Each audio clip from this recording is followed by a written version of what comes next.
What's up, G-Sporters? This is Gabe back with another video, and today I'll be tapping into my nerdy side. As most of you know, I forecast the weather. It started with my own weather service, G-Weather, back in 2017 that provided weather across Western Oregon, as you can probably tell from my shirt. My mom actually surprised me with this on my 14th birthday in December 2018. That's the day that I got a tour of KPTV Studios in the Portland area with one of my favorite meteorologists, Mark Nelson. Since then, I moved to the LaGrande area over in Eastern Oregon. I was blessed enough to get hired as a weather forecaster for EO Live TV in December 2020, the local internet TV station. I brought full weather coverage out here, as the only other forecast came from the National Weather Service, which does not provide the traditional visual representation that you would see on the news. Plus, I tend to be more accurate. I got a whole other video on this channel discussing that if you want to check that out. Anyway, I began forming predictions for the winter season months in advance, beginning in 2018, where I looked through the record books trying to find years that correlate to the season we just came out of. You take the outcome of the following season to get a rough idea of what it could be like. Since then, I have began to gain access to long-range forecast models that also try to predict certain aspects months in advance. So both of those are a huge factor in my predictions. I featured my winter outlook on EO Live's platform for the first time last year, but I didn't give myself enough time to share it across G-Weather, even though I had predictions for both Western and Eastern Oregon. Since then, I have begun releasing extended forecasts for them 5 times a day rather than just one like I used to. I was able to earn my high school diploma early, as much of you know, so I've had much more time for all things weather and YouTube this past year. Before I get to my 5th annual outlook, I want to go over my accuracy from last winter. The main takeaway through the months of November and March were correct. The weak La Nina brought slightly higher snowfall amounts than usual, with temperatures near normal. In fact, Portland was 0.78 degrees above normal on average, while LaGrande was 0.39 degrees below. Although I didn't think we would see as much rainfall, there were 24.36 inches reported in Portland between November and March, over 5 inches of my mean prediction. Not as significant in LaGrande with 10.3 inches, but still roughly 1 inch above the mean that I came up with. You can't forget that cool and wet spring, which I should have extended the outlook into, because April brought rare snow to Portland, bringing the season total to 6.3 inches, roughly 2 inches above average. It also increased the snowpack, bringing LaGrande's season total to 56.9 inches all the way into May, roughly 10 inches above average. Trying to predict the timing, though, was a mixed bag. I correctly predicted the first dusting of snow in LaGrande being in October. In fact, it happened on the 13th, nearly 2 weeks after I released the outlook.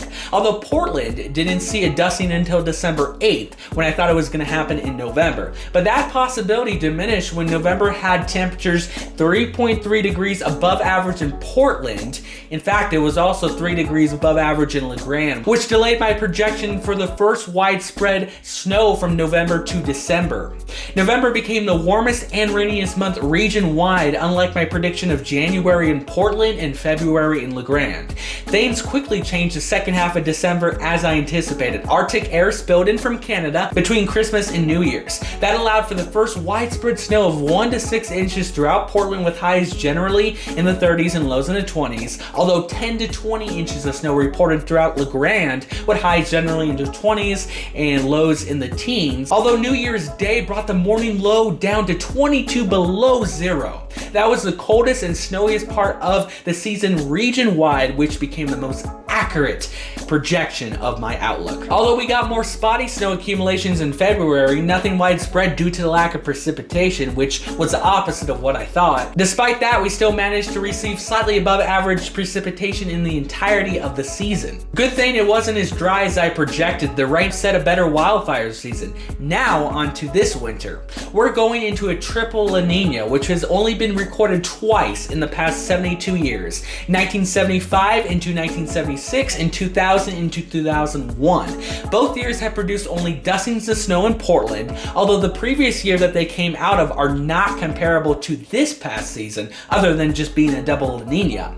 Different story in LaGrande. 1974 into 1975 is very similar to what we just came out of, and that brings 51.5 inches of snow the following season, with 15.2 inches of precipitation between October and April. I'm very confident in using those those as a mean this season, bringing the snow range from 36 to 67 inches across the Grand Ronde Valley. Why such a big range? Well, keep in mind, Union and Wallowa are polar opposites. Union is usually the warmest area, while Wallowa is the coldest and LeGrand is somewhere in between.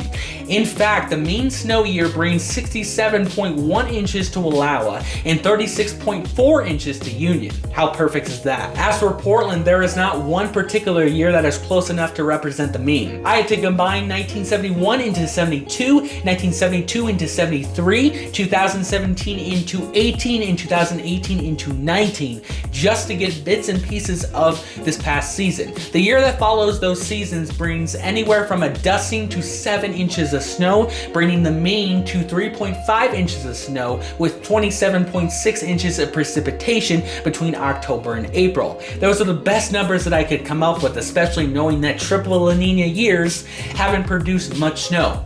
Although I shortened the range between 1 and 6 inches across the Willamette Valley since there wasn't enough data to support the possibility of no measurable snow.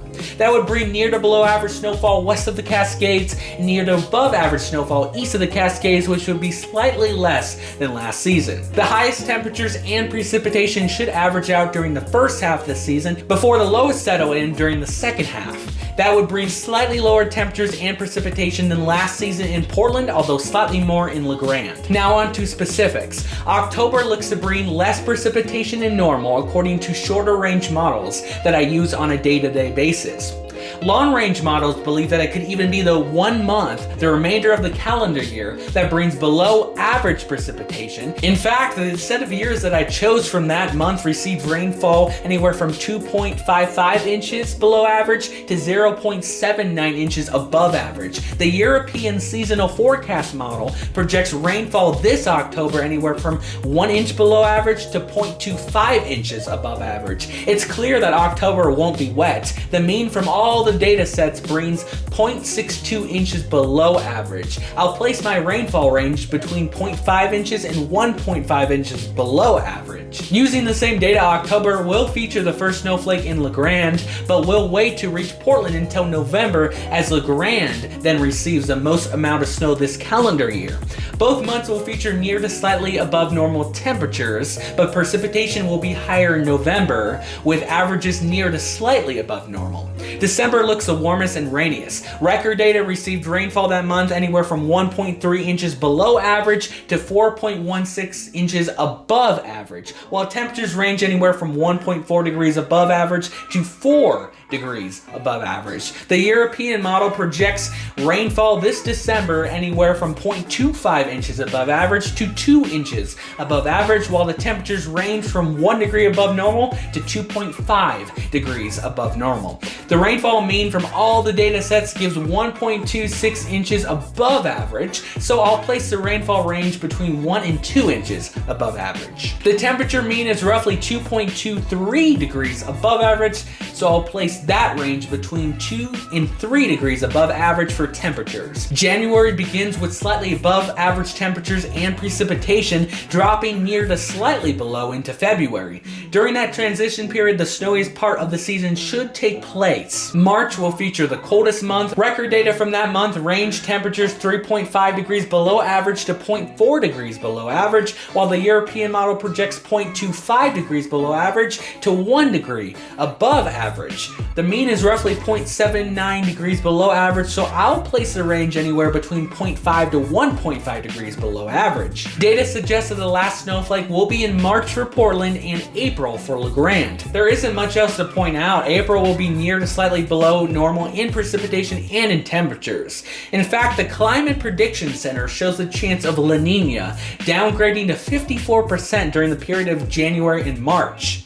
The year of 2001 transitioned from La Nina to Enso neutral during the period of February and April, while 1976 did so during the period of April and June. Based on that, there is reason to believe that we could see a transition to Enso neutral late this winter and into spring, as conditions are turning drier and colder. But with the lack of precipitation, that could negatively impact fire conditions next summer as temperatures warm.